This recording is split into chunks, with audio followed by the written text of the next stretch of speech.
Hey everybody, welcome to day 2, Breakfast with Bob from beautiful Edmonton, Canada. My name is Bob Babbitt. We're brought to you by Master Spas, SFuels, go longer, Quintana, HOKA, One, Form, Smart Swim Goggles, Zoot Sports, the original triathlon brand, Premium Plus Sports, and of course our Challenged Athletes Foundation. Our next guest, former hockey player, now professional triathlete, Mr. Jason Pohl, who is from Canada. You got to be really excited about this. Yeah. I mean, it feels kind of like almost like a home court race, right? Actually, I grew up on a farm about 90 minutes from here. Really? So, and I spent a lot of my hockey career, playing in Edmonton and living just outside of Edmonton for hockey too. So this is a pretty crazy place for hockey. Yeah. I mean, I was running down at the river path yesterday, and I went to university here. And yeah, it was just like a lot of good memories along that river path, a lot of good runs and stuff. And it's just like, wow, this is crazy that this, high caliber races in Edmonton. So. Exactly. And a $1 million purse. And $1 million purse. It's got to be the biggest triathlon purse in Canada in history. Yeah, definitely. The biggest one that, I've seen in the sport. So. And for you, 16 years of hockey? 16 years. Yeah, I started when I was 6 years old. So, and so and you were a goalie. Yeah, you're a big guy. You cover a lot of net. Yeah. Well, when you put the equipment on this, this lean body, I can cover some net. So, what was the level that you got to, and what were you thinking I got to the junior level. Yeah, which is really tough here in Canada. Yeah. So, that's just kind of the step below, the pro ranks. So you kind of go through the junior level to get scouted, and hopefully drafted into the NHL. So, got to that level. Was kind of looking at going down to the States on scholarship, play NCAA, and then go the schooling route. And then, the intention was to, either get drafted or scouted to the NHL. But, yeah. And was it injuries, or was it just you got to the point of, hey, I'm not sure if this... It was like... Yeah, I had a rough go in the junior, like at the serious junior career. Yeah. So, I battled a lot of like lung collapses. Really? So I had to... Just from what, getting hit by the puck, or? No, it's just, they call it spontaneous. So, actually I had 12 lung collapses to my left lung. And had to get surgery on it. Yeah. Currently have a staple in my left lung still. And is that from hockey? Did they think, or was it just something that could happen anyways? Yeah, it was actually just kind of, because I was like tall and skinny, so like I just sprouted like when I think I was like 15 or 16. All of a sudden you got way taller over what? So then, the next 5-6 years, it was just, battling lung collapses. And so when you're dealing with lung issues, say, well, I want to move into triathlon where I really have to use my lungs a ton. Yeah. But did you find that actually was better? You've had less issues? Yeah, I've never had issues actually since I've been into endurance sports. So that's interesting, because you think about the amount of pressure you put on your lungs when you're running at the level you're running at. So sometimes when I hit VO2 max, I can feel like, a little twinge in that left lung. But everything. What led you, obviously you have to be fit to be a hockey player. Yeah. What led you to move from hockey into triathlon? I think, it was after getting surgery and, having my serious hockey career end. Right. I was kind of like a big FU to the surgery and everything, and be like, I'm going to show you guys. Cardiovascular demanding sport I can do. And I came from a hockey background, CrossFit and stuff. So I was like, oh yeah, I'm fit and everything. Like, I can do this. And then did my first triathlon and just got destroyed. And I was walking in the 10K, it was just an Olympic distance. I was walking in the 10K run. And I was like, wow, this is a whole new realm for me. You want to stop the people passing? I'm a professional hockey player. They're like, we don't really care. So it was just eye opening. And then, I just fell in love with the human performance aspect of it. Yes. Finding, new limits for my body. And did I know I was going to be a pro triathlete? No, not at all. Really, when you got into it, it was just basically a FU to, hey, I need to show that I can take care of myself, and I can perform as an athlete and not have these lung issues. Exactly. Yeah. So, And then, yeah, the rest was like, my second ever triathlon was Ironman Canada in Whistler, 2014. Wait. That's your second ever triathlon. Let's say I'll just jump into an Ironman. Yeah. So I'm going to start with ITU and start with sprint and no. So what was your first one? Was your first one was the one you walked, the dirt and run? Yeah. That was kind of like a tryout one. Yeah. And I did a half Ironman in BC. And and then so like that was kind of like, okay, let's see what this sport's all about. So did the Ironman and how'd you do? Good. Yeah, I think I went like 51st overall, second in my age group, and qualified for Kona. So did you come to Kona? And I went to Kona in 2014. So how that was my fun third is ever. That? And how was that experience for you? Oh, it was incredible. Yeah. It's sort of like playing in the NHL. All of a sudden you're in the bigs. You've been Yeah. spending 16 years trying to get to the bigs in hockey, and in basically your first year, you're in Kona. Yeah. In the bigs. And like, I didn't really know what Kona was all about, to be honest. Like, I've heard of it, but right. And then I YouTubed a video. I was like, oh, this is so cool. And then I raced it, and I saw like all the pros, battling it. I was just so inspired. I was like, I want to be one of those guys one day. And how long was that transition from I'm doing my first Ironman as age grouper, and now I'm going to go pro? 2018, so 4 years. 4 years, yeah, okay. 4 years. So like saw a lot of success as an age grouper. Just kind of always like podium, like first and stuff, and then did my first pro race at Oceanside. Oh yeah, and so that's like always you come from all the success, and they're like, oh, okay, like I think I got this sport down, and then raced in Oceanside. I was last out of the water. And I was just like, holy cow, this is like hitting the restart button all over again. Well, and the thing with Oceanside, one, it's a season kickoff for most people because it's early April.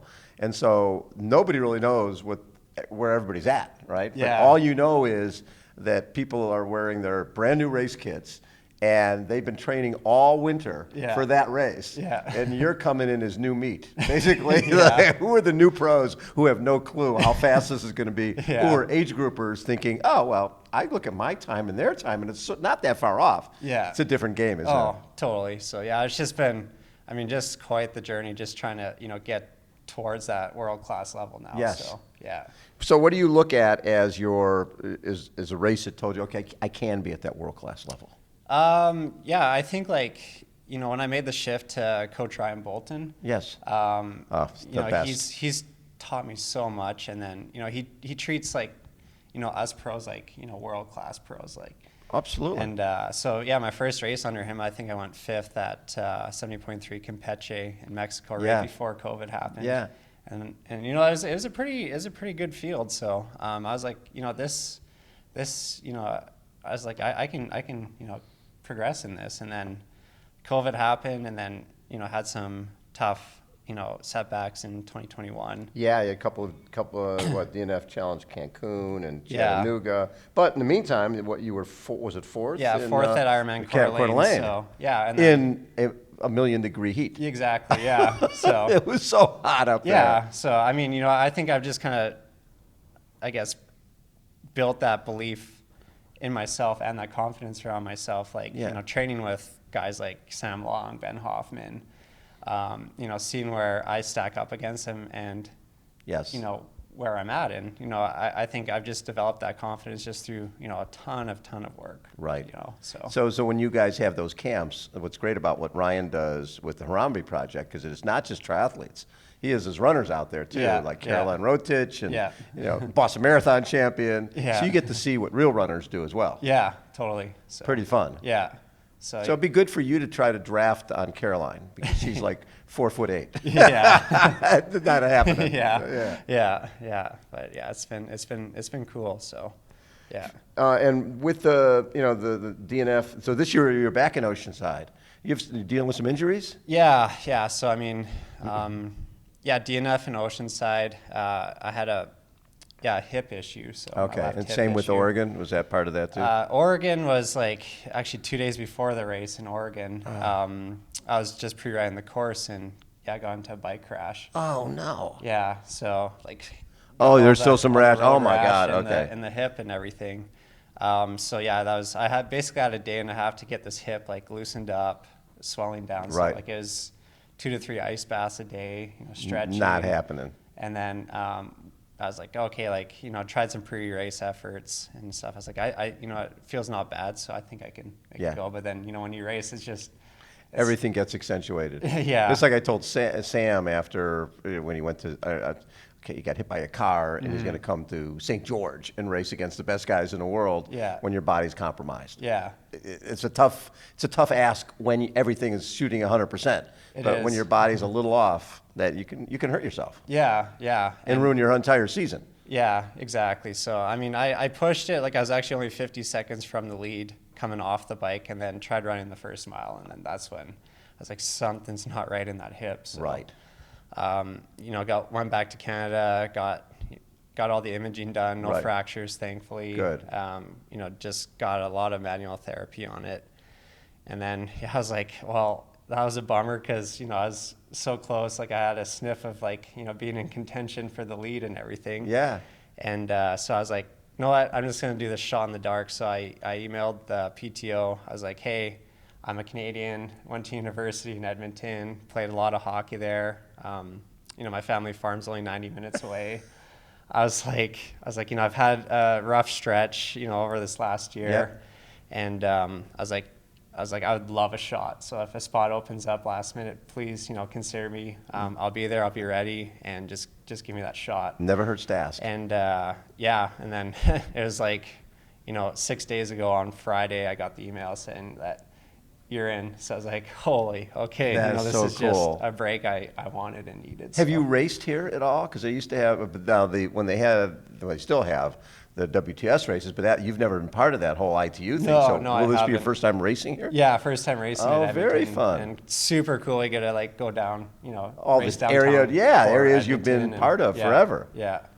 So. Yeah, we were talking to Paula Finley yesterday, and she was saying the same thing. She Yeah. grew up here and knows every inch of the road, Yeah. and you know the people beats cheering for you. Yeah, yeah. Especially when you get to the run, man, it's going to be. Oh yeah, and 4 loops too. So I mean, you know, you're like, I have a bunch of family and friends coming, so they get to, you know, see us athletes. The whole time, it's The like whole a time, 3-loop so- swim. Yeah, you know, whereas, you know, sometimes in Ironman, it's like they get to see you maybe once or twice, you know, on the bike and the run. when you leave on the bike, they get 18 holes in. yeah, exactly. So I was standing there the entire time for you. Yeah. What are your goals for Sunday? Yeah, I think just lay it all out there. So, like I said, like I've had a lot of setbacks over this last year since my 4th place in Coeur d'Alene. Yeah. Yeah, like I've had 2 concussions. I was hit by a car. 2 concussions now from different car crashes? No, just, I mean, 2 like just random things happening that cause a concussion. Like what? What the heck? The first one was, I was on a training ride and climbing up a mountain. Yeah. And there's this bee flying around my head for like 5 minutes. So I was like, okay, fine. So like I grabbed my water bottle, I was like trying to swack it. And I wasn't paying attention. I hit a rock on the road. And went down. Went over the bars and Oh my God. face first into the pavement. Oh. And then 3 weeks after that, I was like, overcame that concussion. I was at the tail end of it, got cleared by the doctors. Yeah. And then so I was doing my swim band warm-ups. And like this metal clip that was attached to the pillar snapped off and shot me in the head. Oh my God. Split my head open and Stitches? no, thankfully. So, and then I went back into a concussive state, and then so I, you know, had to recover from that, and then I was gearing up for Ironman Chattanooga, and then got hit by a car. And so decided to race Ironman Chattanooga still. And I think this is like when I started having the left hip issue, because I had to pull out of Chattanooga because of the hip, and then blew out a hip flexor coming after that. And then I got into, so like that was the end of last season. Yeah. So like you come from like this high, be like, no, I got all this momentum from Coeur d'Alene, finally like showing what I'm going to be capable of. And then setback, come into this year, and then a couple bike crashes, and you know, just super crazy weird stuff. Yeah. So, but you know what's cool is there's always another race. Exactly. And this one has $1 million prize purse. Yeah. So like, you know, coming into this race, I just want to like be like, oh man, like it's just like a sigh of relief almost. Right. Like, you know, I'm here, I'm healthy, I'm feeling good. Like I've overcame all this. Got nothing to lose.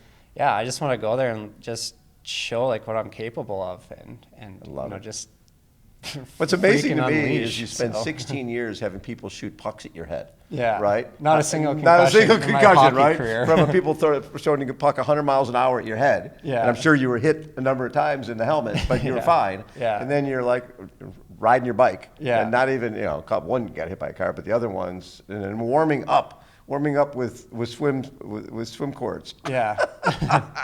So all the bad stuff is behind you now. Yeah. So this is going to be fun. You're going to race in front of people like a hometown crowd with $1 million on the line, and whatever you do, 21st to 40th place is $2,000.